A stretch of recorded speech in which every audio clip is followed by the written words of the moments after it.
The first book of Moses, commonly called Genesis. Chapter 2. The heavens, the earth, and all their vast array were finished. On the seventh day God finished his work which he had done, and he rested on the seventh day from all his work which he had done.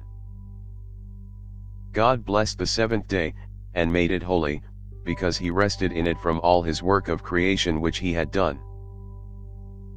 This is the history of the generations of the heavens and of the earth when they were created, in the day that Yahweh God made the earth and the heavens. No plant of the field was yet in the earth, and no herb of the field had yet sprung up, for Yahweh God had not caused it to rain on the earth. There was not a man to till the ground. But a mist went up from the earth, and watered the whole surface of the ground. Yahweh God formed man from the dust of the ground, and breathed into his nostrils the breath of life, and man became a living soul. Yahweh God planted a garden eastward, in Eden, and there he put the man whom he had formed.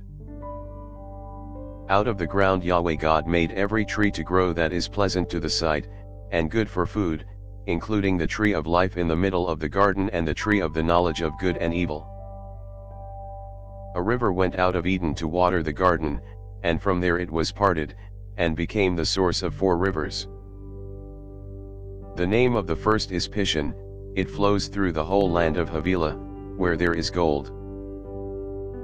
And the gold of that land is good. Bdellium and onyx stone are also there. The name of the second river is Gihon. It is the same river that flows through the whole land of Cush. The name of the third river is Hiddekal. This is the one which flows in front of Assyria. The fourth river is the Euphrates. Yahweh God took the man, and put him into the Garden of Eden to cultivate and keep it. Yahweh God commanded the man, saying, "You may freely eat of every tree of the garden. But you shall not eat of the tree of the knowledge of good and evil, for in the day that you eat of it, you will surely die." Yahweh God said, "It is not good for the man to be alone. I will make him a helper comparable to him." Out of the ground Yahweh God formed every animal of the field, and every bird of the sky, and brought them to the man to see what he would call them. Whatever the man called every living creature became its name. The man gave names to all livestock, and to the birds of the sky, and to every animal of the field, but for man there was not found a helper comparable to him. Yahweh God caused the man to fall into a deep sleep. As the man slept, he took one of his ribs, and closed up the flesh in its place. Yahweh God made a woman from the rib which he had taken from the man, and brought her to the man. The man said, "This is now bone of my bones, and flesh of my flesh.